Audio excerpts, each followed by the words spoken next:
বাংলাদেশি দর্শকদের জন্য দারুণ এক চমক অপেক্ষা করছে।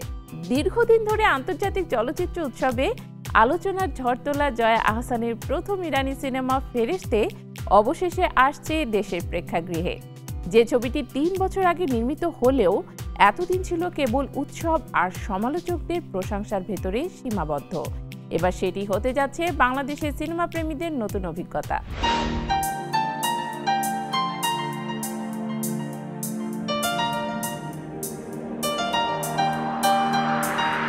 2022 সালে ইরানি নির্মাতা মুর্তজা অতাশ জমজম পরিচালনায় তৈরি হয় ফেরেশতে সিনেমা। শুরু থেকে আলোচনায় আসে সমাজের সুবিধাবঞ্চিত পরিবারের মানবিক গল্প নিয়ে নির্মিত ছবিটি। আন্তর্জাতিক অঙ্গনে মুক্তি পাওয়ার পর ফেরেশতে বেশ সাড়া জাগায়। বিশেষ করে ইরানের ফজর চলচ্চিত্র উৎসবে মানবিক দৃষ্টিভঙ্গির জন্য জিতে নেয় জাতীয় পুরস্কার। শুধু তাই নয়, 2024 সালে ঢাকা আন্তর্জাতিক চলচ্চিত্র উৎসবের উদ্বোধনী প্রদর্শনীর জন্য ছবিটি বেছে নেওয়া হয়েছিল। অর্থাৎ দেশের মাটিতে ছবিটির সঙ্গে দর্শকের এক ধরনের পরিচয় তৈরি হয়েছে। তবে প্রেক্ষাগৃহে বড় পর্দায় দেখা হয়নি, সেই প্রতীক্ষায় এবার শেষ হতে চলেছে। চলতি মাসেই দেশের হলে মুক্তি পেতে পারে ফেরেশতে। কেরানীগঞ্জের লায়ন সিনেমা সম্প্রতি তাদের অফিসিয়াল ফেসবুক পেজে সিনেমার পোস্টার শেয়ার করে লিখেছেন শীঘ্রই আসছে। অন্যদিকে দেশের শীর্ষ মাল্টিপ্লেক্স স্টার সিনেপ্লেক্সে জানিয়েছে প্রযোজকদের সঙ্গে মুক্তির ব্যাপারে আলোচনা চলছে এবং সবকিছু ঠিক থাকলে আগামী 12 সেপ্টেম্বরে ছবিটি মুক্তি দিতে চান তারা। যদিও এখনো আনুষ্ঠানিক ঘোষণা আসেনি, তবে তারিখটি নিয়েও এখনো আলোচনার কেন্দ্রবিন্দু।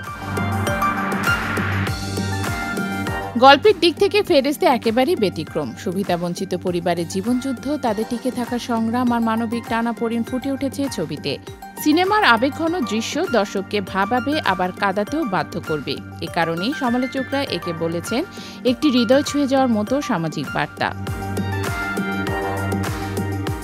জয়া আহসান এখানে শুধু নায়িকা হিসেবেই নন, বরং ছবিটির সহ-প্রযোজকের দায়িত্ব পালন করেছেন। তার এই দ্বৈত ভূমিকা ছবিটিকে আরও বিশেষ করেছে। অভিনয় শিল্পীদের তালিকায়ও শক্তিশালী। জয়ার সঙ্গে অভিনয় করেছেন সুমন ফারুক, রিকিতা, নন্দিনী শিমু, শহীদুজ্জামান সেলিম, শাহেদ আলী, শাহিন মৃধা এবং শিশুশিল্পী সাথী। প্রত্যেকে চরিত্রের ভেতরে ডুবে গিয়ে নিজেদের সেরাটা দিয়েছেন, ফলে ছবির কাহিনী হয়েছে আরও বাস্তবসম্মত ও আবেগঘন। আন্তর্জাতিক অঙ্গনে বাংলাদেশি শিল্পী হিসেবে জয়া আহসানের এই অংশগ্রহণ নিঃসন্দেহে বড় অর্জন। কলকাতার সিনেমায় তিনি বহুদিন ধরেই নিয়মিত মুখ, তবে ইরানি চলচ্চিত্রে তার পদচারণা আন্তর্জাতিক পরিসরে নতুন মাত্রা যোগ করেছে। অভিনয়ের পাশাপাশি প্রযোজক হিসেবে যুক্ত হয়ে জয়া প্রমাণ করেছেন তিনি কেবল তারকা নন, বরং সত্যিকারের সিনেমাপ্রেমী একজন শিল্পী। এদিকে জয়ার সর্বশেষ মুক্তিপ্রাপ্ত সিনেমা ছিল ডিয়ার মা, যা অনিরুদ্ধ রায় চৌধুরীর পরিচালনায় 18 জুলাই কলকাতায় মুক্তি পায়। সেখানে তার সঙ্গে অভিনয় করেছেন শাশ্বত চট্টোপাধ্যায়, স্মৃতিমান চট্টোপাধ্যায় এবং দক্ষিণ ভারতের জনপ্রিয় অভিনেত্রী পদ্মপ্রিয়া জনকিরামন। নিয়মিত ভিন্নধর্মী কাজে নিজেকে যুক্ত রাখায় জয়ার আলাদা পরিচয়। সব মিলিয়ে বলা যায় ফেরেশতে কেবল একটি সিনেমা নয়, বরং বাংলাদেশ ও ইরানের যৌথ প্রযোজনায় নির্মিত এক সাংস্কৃতিক সেতুবন্ধন। আন্তর্জাতিক উৎসবের প্রশংসা, জাতীয় পুরস্কারের স্বীকৃতি আর মানবিক বার্তা, সবকিছু মিলিয়ে এই ছবিটি দর্শকদের জন্য বিশেষ কিছু উপহার দেবে।